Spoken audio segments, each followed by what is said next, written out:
नमस्कार दोस्तों, जय श्री राम। कैसे हैं आप सब। हमारे YouTube channel the nationalist media में आप सभी का स्वागत है।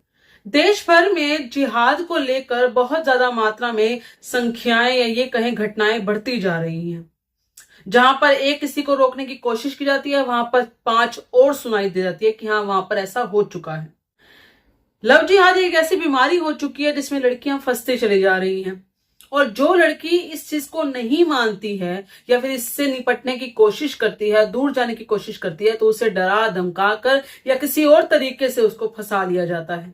कोई प्यार से नहीं मानती तो डराते धमकाते हैं, कोई डरा धमका के नहीं मानती तो उसके साथ वही किया जाता है जो श्रद्धा वालकर के साथ किया या फिर किसी और लड़की के साथ किया गया। यानी कि उसे कहीं ना कहीं समाप्त ही कर दिया जाता है कि ना तो वो इधर की रहे ना उधर की रहे। उसको हिंदू धर्म में रहने का तो कहीं अधिकार ही नहीं है। अक्सर हम पाकिस्तान में तो ये बातें सुनते थे कि पाकिस्तान में 20% हिंदुओं से 2% रह गए, कहीं ना कहीं उनके साथ जिहाद कर दिया गया, कहीं ना कहीं किसी ना किसी को मार दिया गया, पूरे परिवार को समाप्त कर दिया गया। और जितनी लड़कियां बची हुई हैं उनको बार बार एबडक्ट यानी कि उठाया जा रहा है, उनके साथ हैरेसमेंट की जा रही है या फिर उनको जानबूझकर इस्लाम कबूल करवाने की पूरी कार्रवाई की जा रही है। बहुत तरीके से जिहाद वहां पर बहुत बुरी तरीके से छिड़ा हुआ है। लेकिन अब ये अक्सर हमारे देश में भी देखा जा रहा है।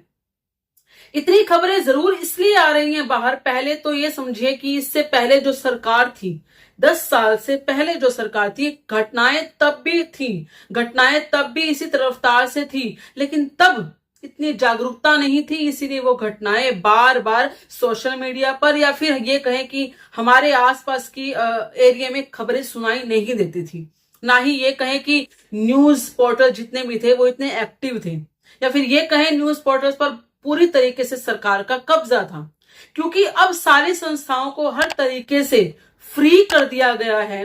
भले वो आपका सोशल मीडिया हो, भले वो आपका कोई न्यूज पोर्टल हो, उन्हें इस तरीके से इतना फ्री कर दिया गया है कि वो हर तरह की न्यूज आप तक पहुंचाते हैं।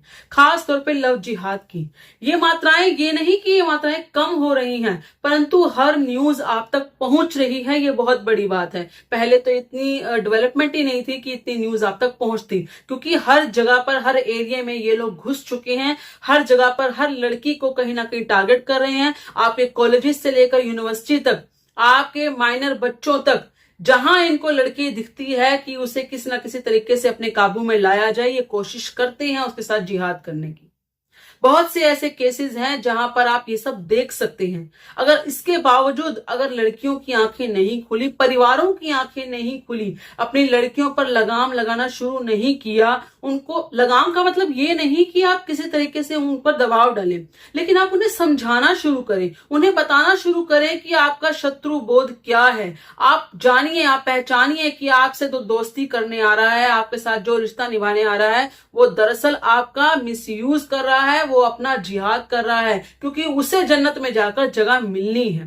तो ये जो समस्याएं हैं ये अपनी बच्चियों को बताना जरूरी है। इसी तरीके से एक घटना हमारे सामने आई है जिसे सुनकर हर कोई हैरान भी है और परेशान भी कि इस लेवल तक ये गिर चुके हैं, इस लेवल तक ये चले जाते हैं। ये घटना है एमपी के अशोकनगर की। होता यह है कि वहां पर एक लड़की को, एक मोहल्ले से ही किसी एक लड़की को पहले उठाया जाता है, उसको किडनैप किया जाता है, उसके बाद उसके साथ दुष्कर्म किया जाता है और उस दुष्कर्म की पूरी तरीके से वीडियो बनाई जाती है। उसमें वो लड़का अकेला नहीं होता, उसकी वीडियो बनाने के लिए उसके साथ एक लड़का और होता है। अब होता यह है कि उसकी वीडियो बनाई जाती है और उस वीडियो के बल पर उसे बार बार धमकाया जाता है, परेशान किया जाता है, बहुत ज्यादा मात्रा में। लगातार 2 साल तक उसके साथ ऐसा चलता रहता है। अब उसके बाद बार बार वो जो परिवार है, ऐसा परिवार था जो कि गरीब परिवारों में आता है, तो बहुत बार अपनी जो याचना है, बार बार इस दुर्घटना की जो बातें हैं वो लेकर पुलिस वालों के पास भी जाते हैं। बहुत सारे लोगों के पास वो मतलब मेहरबानी मांगते हैं, वो कहते हैं हमें कृपा करके न्याय दिलवाइए, हम पर कृपा कीजिए, हमारी बेटी के साथ इस तरह से हादसा हुआ है, इस तरह से गलत किया जा रहा है, बेचारी हमारी बच्ची बोल नहीं पा रही है। अब होता यह है कि परेशान होकर जब उसकी बात नहीं सुनी जाती उसकी पिता की, तो वो पिता मजबूरी में अपनी बेटी की शादी तय कर देता है। वो सोचता है कि शादी तय कर दूंगा, बच्ची दूर चली जाएगी और उसके बाद कहीं ना कहीं ये सिलसिला खत्म हो जाएगा, मेरी बच्ची परेशान नहीं होगी, कम से कम उसकी जिंदगी बच जाएगी, उसकी लाइफ बच जाएगी। ये खबर जैसे ही उस लड़के को पता लगती है, वो अपने दोस्तों के साथ और पूरे गैंग के साथ, पूरे मॉब के साथ उस लड़की के घर पहुंच जाता है। लड़की के घर ही नहीं पहुंचता, उस लड़की को अगवा करने की कोशिश करता है, फिर से किडनैप करने की कोशिश करता है, उसे घसीट कर उस लड़की को घर से बाहर ले जाता है। माता पिता बिलक रहे होते हैं, पकड़ने की कोशिश कर रहे होते हैं, लेकिन कोई भी उसे छुड़वा नहीं पाता, बल्कि माता पिता को बुरी तरीके से पीटा भी जाता है। जो भी परिवार का वहां सदस्य होता है सबको पीटा जाता है, क्योंकि उसके दोस्त वगैरह, जो ये लगा लीजिए पूरा एक झुंड था जो साथ में आया था। अब ये सब पड़ोसी देख रहे होते हैं। पड़ोसियों को कहीं ना कहीं लगता है कि ये लड़की रो रही है, परेशान हो रही है, और क्यों कुछ लोग पड़ोसियों को पता था कि शादी तय है, तो पड़ोसी सभी बाहर आ जाते हैं और एक तरह से एक पूरा एकत्र हो जाते हैं, इकट्ठे हो जाते हैं। अब इस तरीके से जब एक साथ उनको देखता है वो लड़का, वो अपने दोस्तों के साथ वहां से रफू चक्कर हो जाता है, भाग जाता है उस लड़की को छोड़कर। ये जो लड़का है ये खाली हाथ भी नहीं आया था, इसके हाथ में लटकती हुई या ये कहें लहराती हुई तलवारें भी थी साथ में। ये तलवारें लेकर वहां पहुंचे थे कि अगर किसी ने कोई कुछ कहा तो ये उनको मतलब कहीं ना कहीं चौप चौप भी कर देंगे, इस तरीके की सोच लेकर भी आए थे ये जो लड़का है ये अपने दोस्तों के साथ आया था और इनके साथ एक महिला भी थी। इस लड़के का नाम है मोहम्मद आबिद। इनके साथ जो आए थे उनका नाम है जोधा, सलीम और शाहरुख, और भी बहुत सारे थे कि इनका नाम सबसे पहले आगे आया। तो इन सबके खिलाफ अब कंप्लेंट कर दी गई है। साथ के साथ आपको बता दूं कि क्योंकि इस परिवार ने, इस लड़की ने बहुत बार कंप्लेंट करने की कोशिश की थी और उनकी कंप्लेंट को लिखा नहीं जा रहा था क्योंकि लड़की बहुत परेशान थी, तो उसके बाद जो वहां की हेड डिपार्टमेंट है, जो भी इस पुलिस वालों की जो हेड डिपार्टमेंट होती है, या जहां तक भी ऊंची पोस्ट तक ये खबर पहुंची, तो उन्होंने, जिन पुलिस वालों ने इनकी रिपोर्ट नहीं दर्ज करवाई या जितना भी उन लड़कों के ऊपर कार्रवाई नहीं की, क्योंकि ये जब मामला जब न्यूज में जाता है तो बहुत ज्यादा मात्रा में ये फैल जाता है, वायरल होता है, तो उसके बाद कहीं ना कहीं एक इंसल्ट की सोच में देख लीजिए या किसी तरीके से भी इस चीज को करना जरूरी हो जाता है कि अब इसके ऊपर कार्रवाई होनी चाहिए। तो जितने भी उनके बड़े अधिकारी थे उन्होंने मिलकर एक फैसला किया, और वो जो मौके पर पुलिस अधिकारी था जिसने वो रिपोर्ट नहीं लिखी थी, जिसने उस लड़की के साथ न्याय नहीं किया था, उसे निरस्त कर दिया उसकी ड्यूटी से, और साथ के साथ जो वहां का एसपी था उसको फिलहाल सस्पेंड कर दिया गया। कहते हैं कि जब आप इस तरीके की कार्रवाई नहीं करेंगे तो आपके साथ ऐसा होना ही है, और मैं तो मानती हूं कि इस बिल्कुल सही किया है।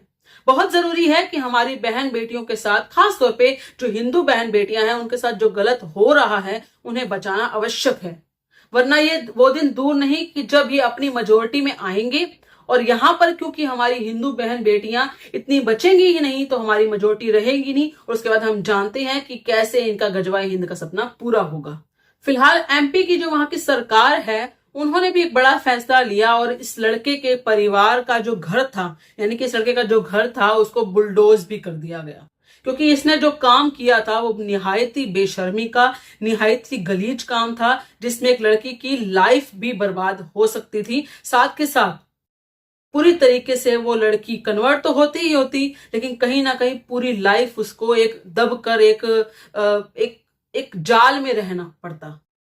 इसीलिए जरूरी था कि उन लड़कों को सबक सिखाना, और वो सबक इसी तरीके से सिखाया गया। आप सबका इस बारे में क्या कहना है, कृपया करके अपने विचार कमेंट में जरूर बताइएगा। इस वीडियो को लाइक और शेयर जरूर कीजिएगा। धन्यवाद। जय श्री राम।